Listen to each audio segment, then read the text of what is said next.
Hello, this is Megha Pandre, and this is the second part of the chapter How the Traders Become Rulers. In this part, we will cover how the Britishers started expanding into the land of India. So, let's begin. Okay. Expansion of the British rule in India. After finalizing the subsidiary alliance treaty with Mysore, Nizam of Hyderabad and Maratha chieftains, the British moved towards north part of India. As they have covered large part of the South India, Britishers started moving towards the northern part. They entered into a treaty of friendship with Nepal, and here they had a friendship treaty with Nepal because the Britishers knew that the Nepal is one of the uh, powerful at that time, so they didn't wanted to have any enemy with the they didn't wanted to have spoil the relationship with Nepal, so they had a friendly relationship with Nepal. They fought many battles to secure the frontiers. Friendly relation with the Sikh king Maharaja Ranjit Singh helped them to win the battle with the Afghan and establish their rule in Sindh. And the same thing was with Maharaja Ranjit Singh. And along with the Maharaja Ranjit Singh, they had many battles. And Maharaja Ranjit Singh also helped the Britishers to win the battle with the Afghans and have the rule in Sindh. The British had an ambition to capture the Sikh kingdom, which was a very powerful kingdom, but they could not do so as long as Maharaja Ranjit Singh was alive. And also they wanted to rule Maharaja Ranjit Singh kingdom, but can't do it. Why? Because at that time Maharaja Ranjit Singh was very powerful, and till the time he is alive it was not possible. So they kept friendly relation with Maharaja Ranjit Singh. Ranjit Singh was a strong ruler of that time. He had set up a strong army with the help of European officers for the protection of his state. He had attained victories over many nearby states. After his death, Punjab suffered anarchy. Maharaja Ranjit Singh was not having any heir to rule instead of him. So Governor General Sir Henry Harding came to India and brought the Sikh rule completely under his control. State that accepted the subsidiary alliance considered the British as their friends. So according to the policies, whichever the policies were being implemented by the Britishers, if the kings agreed to it, then they were considered as friends. And if they don't agree, then they were considered as enemies.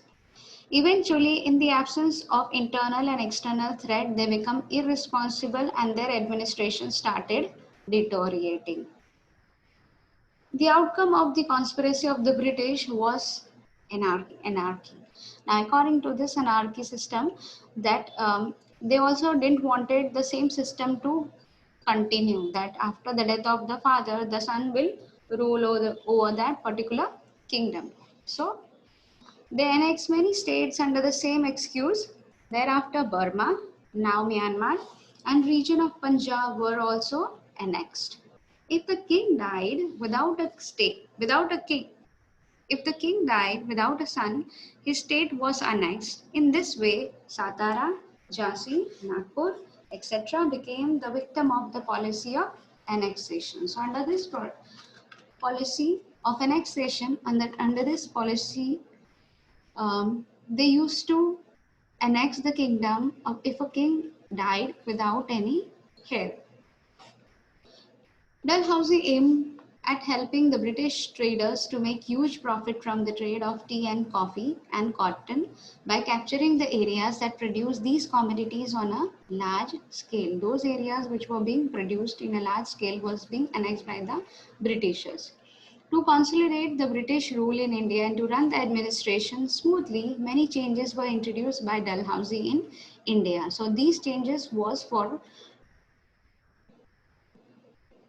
their good administration, so that they can administer the whole of the place nicely for them, for That reason they made many of the number of changes. They brought many of the changes. During his tenure, the first railway line was started between Mumbai and Thane in 1853. The modern postal system started in India, and wireless system between India and England too was introduced during this time period. He passed law to ban child marriage and advocated widow remarriage. The government, according to the law, they also encourage the widow to remarry.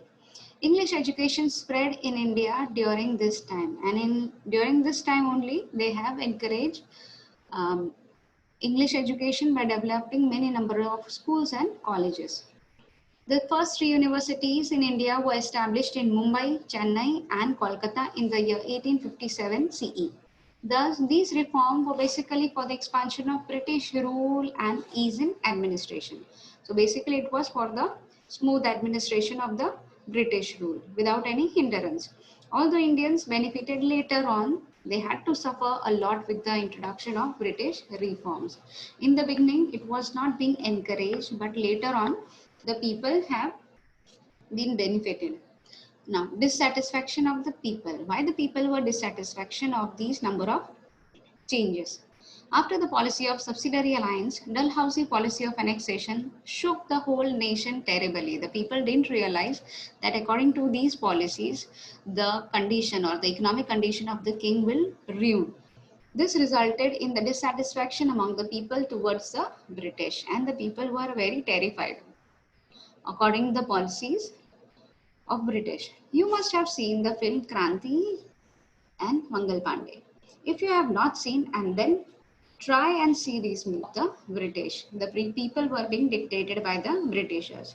In addition to that, reforms made by Dalhousie added fuel to fire. Different people reacted differently to railway, facilities of post and telegraph, and Western education. So the people in the beginning, the people realized that these changes were being made for the development of their own benefit. But later on, the people realized the importance of it, and they also benefited later. Orthodox people felt that the British wanted to destroy their culture. Like they had stopped the child marriages and also advocated widow remarriage. So they thought, the Orthodox people thought that the British wanted to destroy their culture. The reforms done by the British were basically for running the administration smoothly. The dissatisfaction of people had reached a point of saturation, and they were in the state of rebellion, which resulted in the freedom movement in 1857. So this is how a group of rebels were there, who were, when they felt that there is a lot of injustice which were being made by the Britishers, so a time came when the people started raising voice for their rights. So here we end up with the explanation of the chapter. Till then, we will meet in the next video. Until then, goodbye.